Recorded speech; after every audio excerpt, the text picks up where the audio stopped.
এর প্রশ্নগুলোর উত্তর দেওয়ার আলোকিত ভুবনে আমরা প্রবেশ করি। প্যারাডক্সিক্যাল জিনাত ইয়াডি থেকে আপনি লিখেছেন, আমার জামাই বলে সিগারেট খাওয়া গুরুতর গুনাহ নয়, শুধু মাকরুহ। এ ব্যাপারে আপনি কিছু বলুন। আপনার আলোচনা শুনে তাকে ধূমপান থেকে বিরত রাখার চেষ্টা করব। দেখুন, সিগারেট খাওয়া বা ধূমপান করা এটা এটা নিষিদ্ধ। আমার দেশের ওলামা ইকরাম মাকরুহ বলেন, কিন্তু আরব ওলামা ইকরাম এটাকে হারাম বলেন। অ্যারাবিক স্কলাররা এটাকে হারাম বলেন। এর অন্যতম কারণ হলো যে এটি মানুষের জন্য ক্ষতিকর। আল্লাহ বলেছেন, লা তুলকু বিয়াইদিকুম ইলা তাহলুকা, তোমরা নিজেদেরকে ধ্বংসের দিকে ঠেলে দিও না।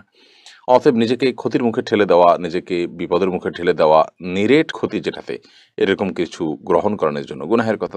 মোহাম্মদ আব্দুর রাজ্জাক আপনি লিখেছেন, যদি কাপড়ে নাপাক, বীর্য, প্রস্রাব ইত্যাদি লাগে এবং তা শুকিয়ে যায়, তাহলে সে কাপড় পরিধান করে নামাজ পড়া যাবে কিনা? বীর্য যদি লাগে, সে বীর্যকে যদি শুকিয়ে যায় এবং শক্ত হয়ে যায়, সেটাকে খুঁচিয়ে খুঁচিয়ে যদি উঠে ফেলানো যায়, তাহলে তাদের সালাত আদায় করা যাবে, যদিও কিছু আলামত তাও থেকে যেতে পারে। তারপর সেখানে সালাত আদায় করা যেতে পারে। বীর্য পবিত্র করার জন্য পানিতে পবিত্র করাই যাবে। আর এর বাইরে এরকম খুঁচিয়ে খুঁচিয়ে তুলে ফেলা, এটাও বীর্য পবিত্র করার একটা পদ্ধতি। আর প্রস্রাব এবং এই জাতীয় নাপাক যেগুলো লাগে, যেগুলো খুঁচিয়ে ওঠার মতো নয়, সেগুলো লাগার পর ওই কাপড়কে ধুইতে হবে। ধোয়ার পর সেটি পাক হবে। যে জায়গা লেগেছে সেই জায়গাটুকু ধুলেই ইনশাআল্লাহ বিদিনিল্লাহ পাক হয়ে যাবে, অর্থাৎ নাপাকটা দূর করতে হবে। এরপরে মেহরুবা হক আপনি লিখেছেন, নামাজে হাতের আঙ্গুল ফোটালে কি ওযু ভেঙে যায়? নামাজে যদি হাতের আঙ্গুল ফোটানো হয়, তাতে ওযু ভাঙবে না, সালাতও ভাঙবে না, কিন্তু এটা মাকরুহ হবে এবং সালাতকে ত্রুটিযুক্ত করবে। কারণ প্রথমত এমনিতেই আঙ্গুল ফোটানো এটা ভালো কোনো বিষয় নয়। দ্বিতীয়ত সালাতের মধ্যে যেটা করবেন সেটা আপনার সালাতের যে খুযু আছে, সে খুযুর খেলাফ হবে। যে পরিমাণ নীরবতার সাথে সালাত আদায় করা দরকার, তার পরিপন্থী হবে, তাই সেটি করা উচিত হবে না। উম্মে ফারহান আপনি লিখেছেন, নকল চোখ ও চোখের পাপড়ি কি ব্যবহার করা যাবে? না, এগুলো আল্লাহর সৃষ্টিতে পরিবর্তনে শামিল হবে এবং সাজগোজ এই গণ্ডিতে থেকে যে করা যাবে, এটা তার মধ্যে পড়ে না। এটা হলো একরকম আপনার লৌকিকতার বাইরেও, এটা হলো এক ধরনের মানুষকে ধোঁকায় ফেলে দেওয়া, যা বাস্তব নয় সেটা প্রকাশ করা।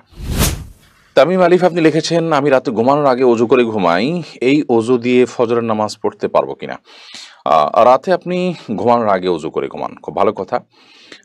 কিন্তু আপনি যখন ঘুমিয়ে পড়েন, তখন তো আপনার অজু ভঙ্গ হয়ে যায়। বিধায় এই অজু দিয়ে আপনি ফজর নামাজ কিভাবে পড়বেন? আপনাকে আবার ফজর নামাজ পড়তে হবে। মানুষ ঘুমিয়ে গেলে সেই ঘুম তার অজু ভঙ্গের কারণ হয়।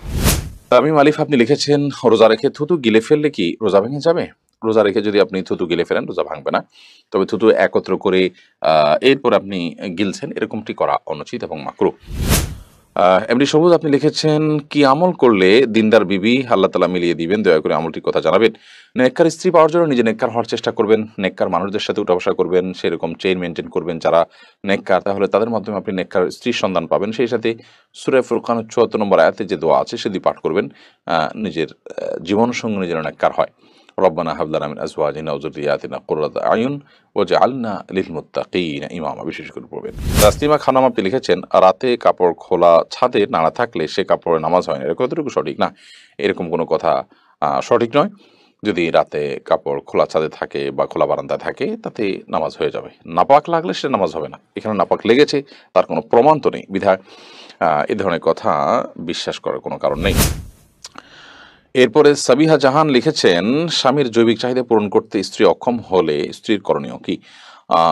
যদি স্ত্রী স্বামীর জৈবিক চাহিদা পূরণ করতে অক্ষম হন, তাহলে সেক্ষেত্রে স্বামীকে একাধিক বিয়ের ক্ষেত্রে তিনি সহযোগিতা করবেন এবং স্বামীর চরিত্রের হেফাজত করা একটা গুরুত্বপূর্ণ বিষয় এবং বিয়ের অন্যতম লক্ষ্য এটি।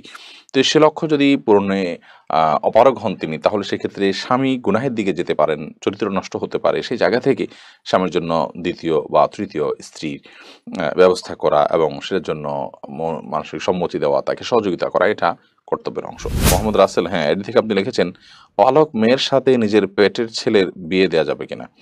হ্যাঁ, দেওয়া যাবে। যেহেতু পালক মেয়ে, সে আপনার আসল মেয়ে না, অতএব তাকে আপনি পেটের ছেলের সাথে বিয়ে দিতে পারেন। হ্যাঁ, যদি আপনার পালক মেয়েটা আপনার দুধ সন্তান হয় বা দুধ সম্পর্কিত আত্মীয় হয়, যার সাথে বিয়ে বন্ধন আবদ্ধ হারাম, দুধের কারণে যে সম্পর্ক হয়, সেটি যদি এই পর্যায়ে চলে যায়, ধরুন আপনি আহ এই ছেলের এই ছেলের বোনের দুধ আপনি পান করেছেন, তাহলে তো সে আপনার দুধ ভাই, যার কারণে তাকে আপনি বিয়ে করা জায়েজ হবে না।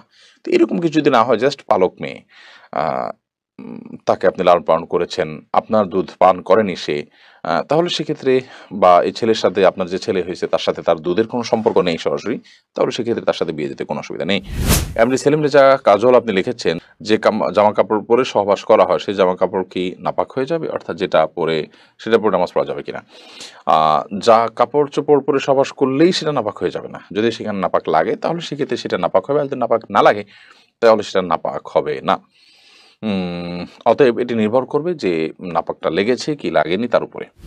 এমনি আমির হোসেন আপনি লিখেছেন, নামাজের বাইরের সময় আমার গ্যাসের একদম সমস্যা হয় না। কিন্তু অজু করার সাথে, সাথে আমাকে এই সমস্যার সম্মুখীন হতে হয়। অনেক কষ্ট করে অজু ধরে রাখতে হয়। কি করতে পারি একটু দয়া করে বলবেন? নামাজের বাইরের সময় গ্যাসের সমস্যা হয় না, কিন্তু নামাজ দাঁড়ালে শুরু হয়ে যায়। এটা কোনো দুষ্ট জিনের উপদ্রব কিনা, ব্ল্যাক ম্যাজিকের কারণে কিনা সেটা আপনার দেখা দরকার, এবং সেটার জন্য আপনি রাকিদের শরণাপন্ন হয়ে ট্রিটমেন্ট করা উচিত। বিশেষ করে কোরআন কারিমের তেলাওয়াত, জিকিরের পরিমাণ বাড়িয়ে দেওয়া উচিত। কিন্তু সালাতের মধ্যে আপনাকে অজু ধরে রাখতেই হবে, কারণ অজু আপনার ছুটে গেলে আবার নতুন করে অজু করে আপনাকে সালাত আদায় করতে হবে। রোবাই আমিন মৌরি এই আইডি থেকে আপনি লিখেছেন, প্রথম স্বামীকে তালাক না দিয়ে দ্বিতীয়বার বিবাহ করলে তা জায়েজ হবে কি? দ্বিতীয় বিয়ে যদি জায়েজ না হয় তাহলে প্রথম স্বামী তার জন্য জায়েজ থাকবে কিনা দয়া করে জানাবেন। প্রথম স্বামীর সাথে যদি বিচ্ছেদ না হয় তাহলে দ্বিতীয়বার যদি কোনো নারী বিয়েতে আবদ্ধ হন তাহলে সেটি জায়েজ হবে না, পরে বিয়েটা বাতিল হিসেবে গণ্য হবে, এটা বিয়েই না, যার কারণে সেটি আপনার কার্যকরী হবে না। আর দ্বিতীয় বিয়ে জায়েজ না থাকার কারণে আহ, আপনার প্রথম স্বামীর স্ত্রী হিসাবে তিনি বলবৎ আছেন এবং সেটাই থাকবেন, এবং সেখানে বিয়ে শাদীর কোনো কিছুর প্রয়োজন নাই, কারণ পর বিয়েটা তো হয় নাই, ওটা হওয়া না হওয়া সমান। বিধায় প্রথম বিয়েটাই বলবৎ আছে এবং সেটার আলোকে তারা স্বামী স্ত্রী হিসাবে জিনাতিপাত করবেন এবং তারা একসাথে বসবাস করবেন। এমডি কারাম হোসেন আপনি লিখেছেন, নিয়ত না করে রোজা রাখলে রোজা হবে কিনা? না, নিয়ত ছাড়া কোনো আমল আল্লাহর কাছে গ্রহণযোগ্য হবে না। ইন্নামাল আমাল বিন্নিয়াত। বিধায় আপনি সারাদিন না খেয়ে থাকলেন, এবং না খেয়ে থাকাটা হয়তো আপনার গ্যাসের কারণে, অসুস্থতার কারণে, কিংবা কোনো ডায়েট করার জন্য, কিংবা খাদ্যের অভাবের কারণে আপনি না খেয়ে থাকছেন। তো এই না খেয়ে থাকাটাকে আপনি ইবাদত হিসাবে গণ্য করতে পারবেন না, এবং এটা হিসাবে গণ্য হবে না যদি আপনার মধ্যে রোজার নিয়ত না থাকে। হ্যাঁ, আপনি যেটাকে যথাসময়ে রোজার নিয়ত করেছেন, দুপুরে 10টা পর্যন্ত 9টা পর্যন্ত আপনি খান নাই, এরপরে আপনি নিয়ত করেছেন ঠিক আছে আজকে তাহলে আমি রোজা রাখলাম। এই যে নিয়ত করলাম, রোজা রাখলাম, যে আমি না খেয়ে থাকছি আল্লাহকে খুশি করার জন্য, এটা একটা ইবাদত, সেই হিসাবে না খেয়ে থাকছি, তাহলে সেক্ষেত্রে আপনার সওয়াব হবে।